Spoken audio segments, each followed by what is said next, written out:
Is it possible to calculate the cost of a Westerosi army? Well, that's what I asked our historical consultant Tobby, and he said, no. Well, sort of. Mostly.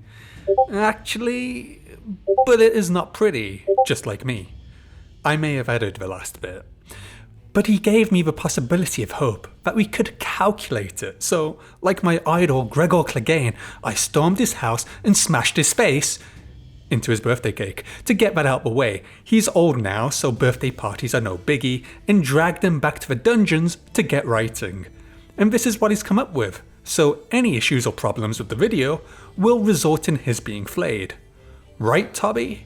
Initially, Tobby was hesitant because the Westeros George gave us is a hodgepodge of medieval eras. While the arms and armour reflect a late medieval society, in socio-economic terms the Seven Kingdoms are closer to the High Middle Ages, which is to say Norman England. The point of this preamble is that estimating the costs of an army in this fantasy universe is going to be a matter of rough guesswork and arbitrary decisions. For the sake of sanity, Tobby chose to use the period for which we have the most sources and research, the 1350s. The 14th century is when warfare became semi-professional, thanks to the indenture system. What's the dentures system? Why, I'm glad you asked. The short version is that the English crown would pay nobles and well-to-do gentry a lump sum to raise a certain number of men, half now, half when we arrive in France.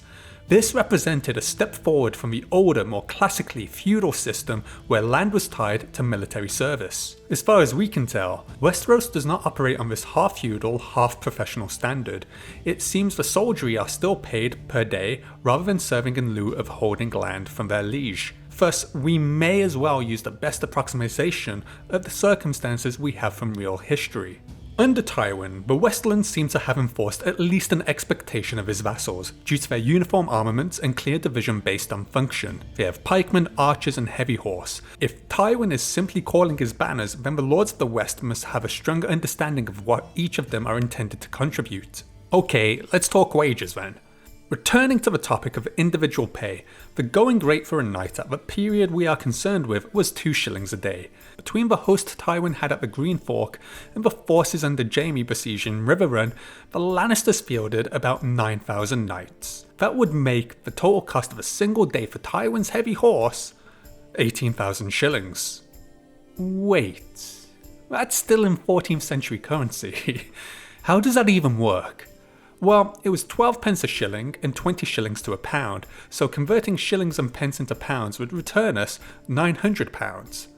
Using the inflation calculator on the Bank of England website, £1 in 1350 would purchase the equivalent of £1,000 today, a convenient thousandfold difference.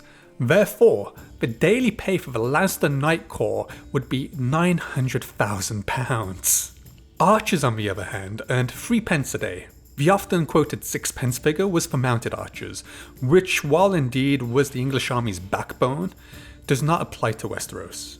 For light cavalry and pikemen, we need to make some more extensions of logic.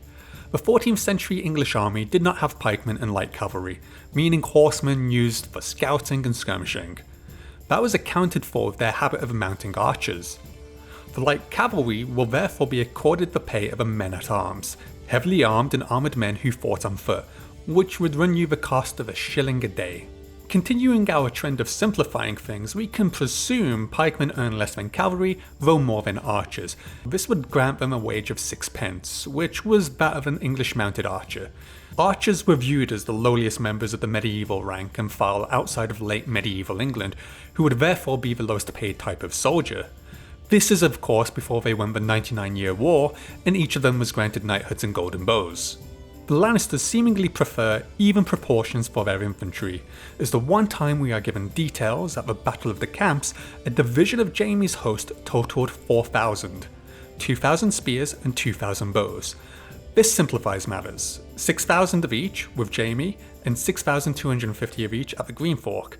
That would bring it to £306 for pikemen and £153 for archers.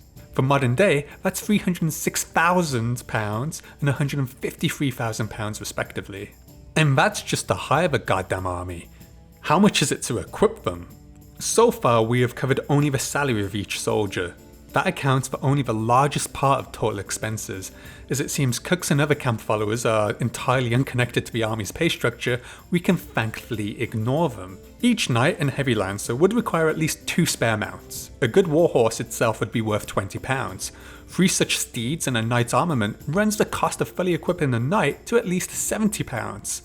Because the Lannisters somehow have 9,000 knights, their core of heavy horse represents an immediate cost of £630,000.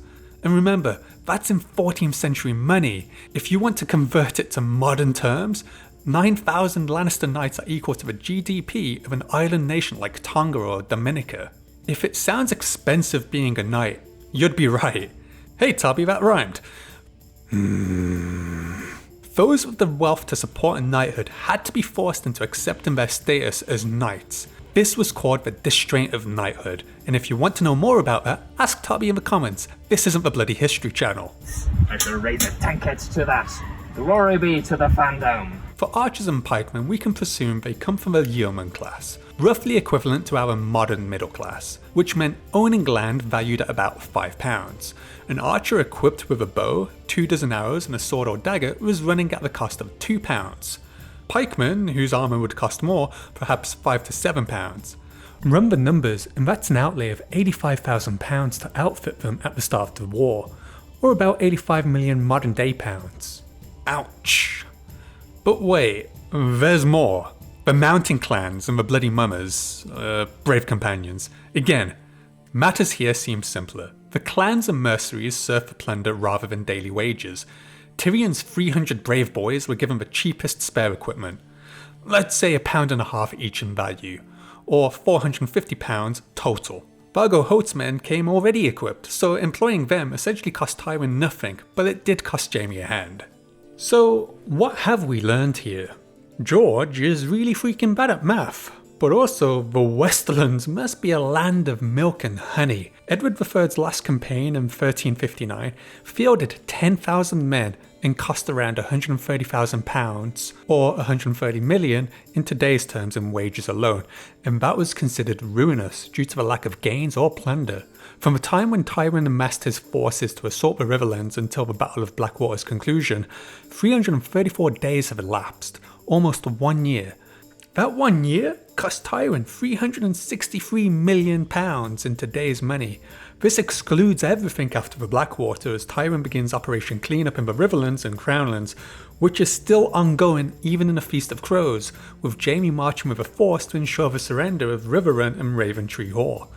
That's an additional 8 months. That 363 million figure excludes the cost of feeding and maintaining the army with replenishing the weaponry, armour and arrows. Another fun fact was that despite Jaime's force being 42% of the total army, it was only 32% of the wage bill.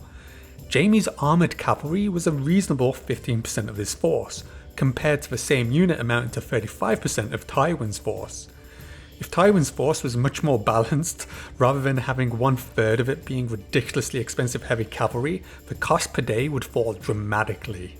It should be noted that conversion rates from 700 years ago are not exactly conceivable. The economy of 1350 is too entirely different to compare to our modern day post-industrial world. The average peasant survived on a nominal income of less than £5 or £5,000 in today's term. But today, the median income in England is just short of £40,000. Inflation alone cannot give proper translation between these alien economies. George can be bad with numbers, but our real-life economics also make fuck all sense to me.